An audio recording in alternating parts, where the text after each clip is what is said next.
குலதெய்வ சாபம் கன்னி சாபம் நீக்கிறதுக்காக முழுக்க முழுக்க இவரை பிரதிஷ்டை பண்ணியிருக்கு. உங்களோட நாள்பட்ட கோரிக்கைகள் நிறைவேறணும், சொத்து பிரச்சனை, குடும்ப பிரச்சனை, கேஸு, இது சம்மந்தப்பட்ட பிரச்சனை இருக்குன்னா நீங்க அவருக்கு வேண்டிக்கிட்ட அபிஷேகம் பண்ணீங்கன்னா எண்ணி நாள் கெடுதான் 21 நாள்ல இருந்து 120 நாள், 21 நாளுக்குள்ள அட்லீஸ்ட் முழுசா மாறுதோ இல்லையோ ஏதாவது ஒரு பாதையை காட்டி ஒரு பாதையை உருவாக்கிடுவார். நிறைய திருட்டு நகை போனது நிறைய பேர் இங்க வந்து கிடைச்சது சொல்லியிருக்கிறாங்க.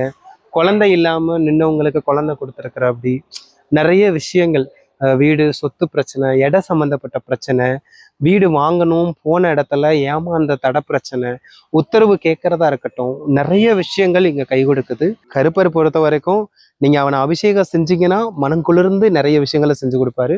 இன்னும் அன்னதானம் செய்யறப்ப அவர் சில விஷயங்களை அவர் நிறைய காட்டி கொடுப்பாரு. முழு வீடியோவை எங்களது யூடியூப் சேனலில் பார்க்கலாம். மேலும் வீடியோக்களை காண ரியாக்ட் தமிழா யூடியூப் சேனலை உடனே சப்ஸ்கிரைப் பண்ணுங்க.